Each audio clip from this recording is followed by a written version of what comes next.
Hi, and welcome to your Minute with Mike. And today I want to ask a question. When does foliar feeding pay in soybeans?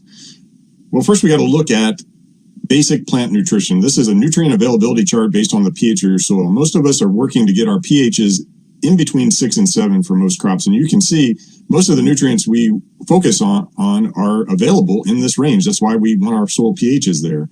But I want to call out 3 nutrients that foliar feeding has a special role for. We spend a lot of time talking about nitrogen, potassium, and phosphate in our broadcast programs, but potassium has a special role to play in soybeans. There's 2 others that are really, really important in soybeans, manganese and molybdenum, and you can see on this chart, they don't play like the rest of the crowd does. They tend to not be available when we do a good job with our liming. So let's talk about potassium. What does potassium do, and why do I mention it with foliar feeding? Well, potassium is really important in drought tolerance. So keeping potassium level in the tissues helps with these little things called stomates, which manage stress during drought. Adequate potassium levels prevent lodging at harvest to give you a strong, standable crop. There's nothing worse than having a field of soybeans drop down and be lodged at harvest. They're important in photosynthesis. That's why when you see deficiency, like in this picture, you start to get this yellow margin around the leaf edges. And finally, soybeans love potassium, and they remove more potassium per bushel than any other row crop that we grow, 1.4 pounds of K2O per bushel. If you're already seeing potassium deficiency on your leaves, you're already too late, so you need to stay on top of this element, and every chance you get, put a little bit out there. Mention manganese. Manganese is a stress reducer for soybeans. It helps with what's called antioxidant reduction.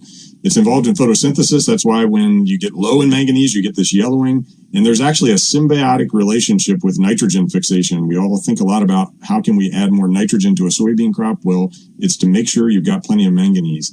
The irony of manganese is the better job you do with liming, and we are always talking about the importance of liming, the more likely you are to see a manganese deficiency because it's most available at low acidic pHs. The next player out there is molybdenum. LSU says it's a vital component of fixing atmospheric nitrogen. And when you think about nitrogen in soybeans, this is the picture you should have in your mind, a well-nodulated root. These nodules that host these rhizobium bacteria do all the heavy lifting for you and are so important to provide adequate nitrogen for your soybean crop. So don't pass up molybdenum. Again, it's most available at alkaline pHs, and we need to make sure we've got adequate molybdenum throughout the life of a crop to support these nodules and give your crop plenty of nitrogen. So what's the solution? We've custom built foliamate legumes to support your soybean and legume sprays.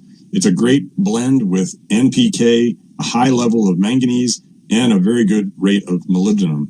It can be applied during vegetative stages with most post-herbicides and R1 to R5 with fungicide insecticide sprays. So be sure to include foliamate legumes on all your post sprays on soybeans. Your soybeans will thank you, but more importantly, your wallet will thank you. Have a great day. Thanks for listening.